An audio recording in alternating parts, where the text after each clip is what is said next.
Okay, let's continue. Deferred payment for the future value. Future value is equal to R times 1 plus I raised to n minus 1 over I times 1 plus I raised to k. The other one is the present value of the annuity, which is r times 1 minus 1 plus I raised to negative n over I times 1 plus I raised to negative k. And then the future value is this.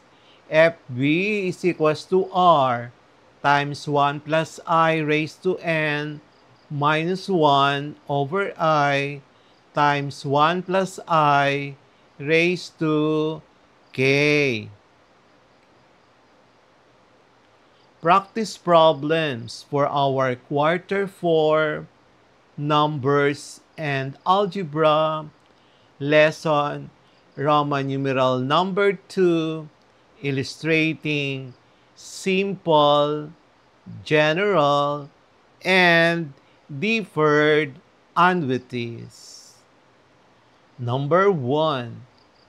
A person deposits 5,000 at the end of each year for 6 years in a fund that earns 8% compounded annually.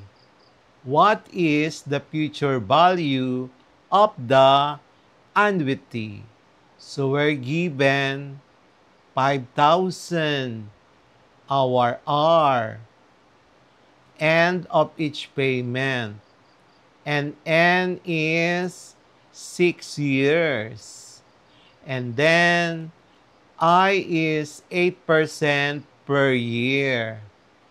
So, this is what we call a simple annuity. Our solution, we are required to determine the future value.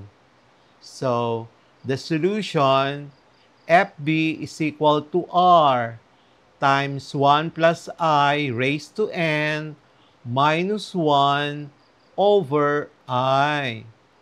Substituting the given value of R, the given value of I, 0.08, and then the final answer is 36,679 pesos and 65 centavos. Number 2. A loan requires monthly payment of 2,500 for 4 years at 10% compounded monthly. What is the present value of the loan? So we are given R. R is 2,500 pesos, and that is monthly. And then it is our N. The number of terms is 4 years times 48 times 12. That is equivalent to 48 terms. And then our I is 10% divided by 12. And that is per month. So our solution, the present value is equal to R times 1 minus 1 plus I raised to negative n over I. And then Substitute the given value of R, which is 2,500, the given value of I, which is 0.10 over 12, and the computed value of N, which is 48. The final answer is 98,570 pesos and 40 centavos. Number 3. Maria saves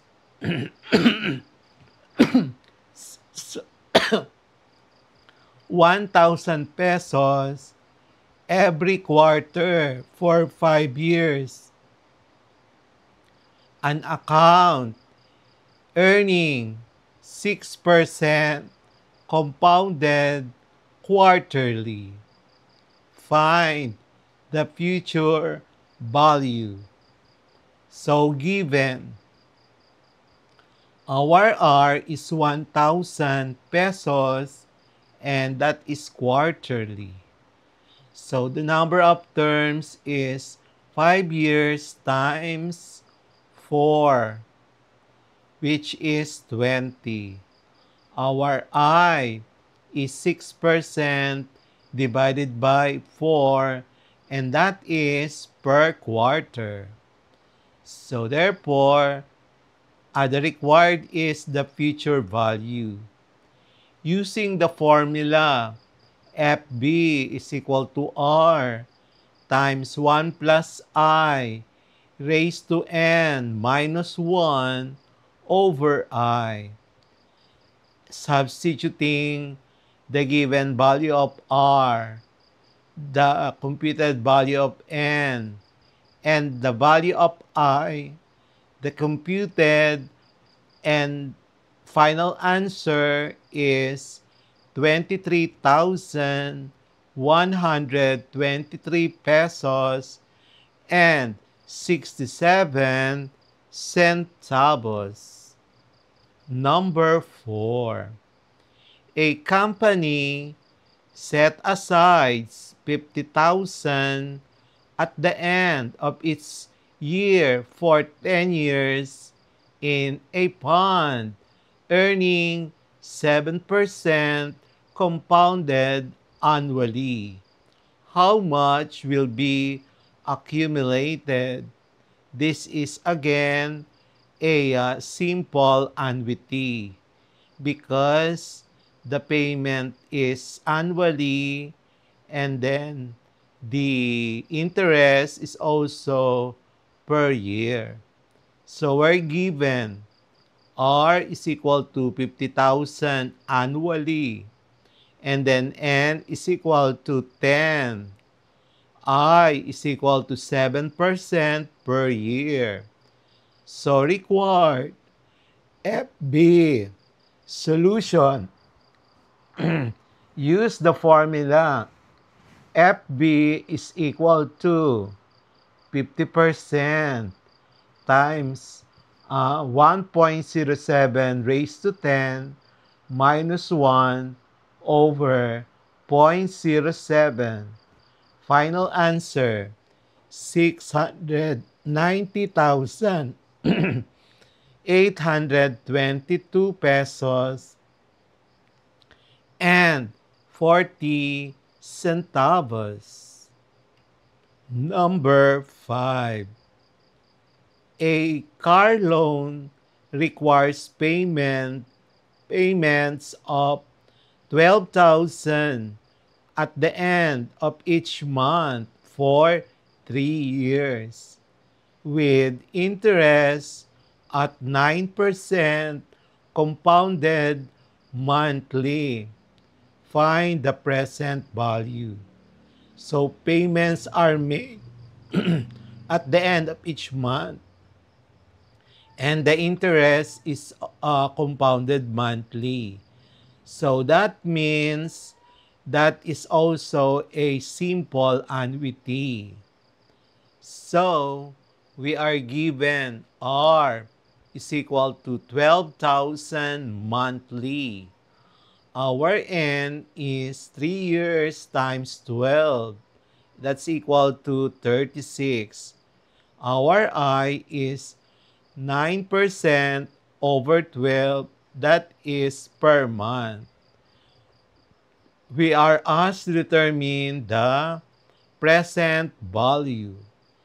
The present value formula is R times 1 plus 1 minus 1 plus I raised to negative N over I. Substitute the value of R, which is 12,000, the calculated value of N, which is 36, and the value of I, which is 9% over 12.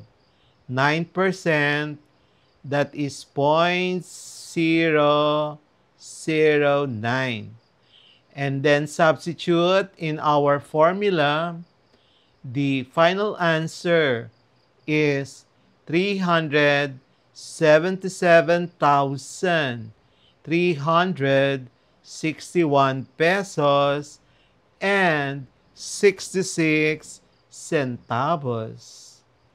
Number 6. How much must be deposited at the end of each quarter for 8 years in order to accumulate 400,000 at 12% compounded quarterly? This is also a simple or the ordinary annuity because the payment is done quarterly and the interest is compounded quarterly. It's just the same. So we are given FB 400,000 and is equals to 8 times 4 is equal to 32. And I is equal to 0.03 per quarter. So we are required to determine the value of R. So we only need to do algebraic manipulation of the formula for FB in the simple annuity. So from there, using cross multiplication, the formula for R is equal to FB times I over 1 plus I raised to N minus 1. Substituting the given data, the final answer is 7,618 pesos and 65 cents per quarter. And then number 7.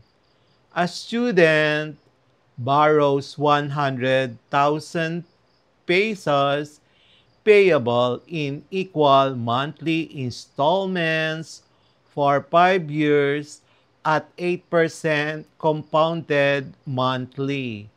Find the monthly payment.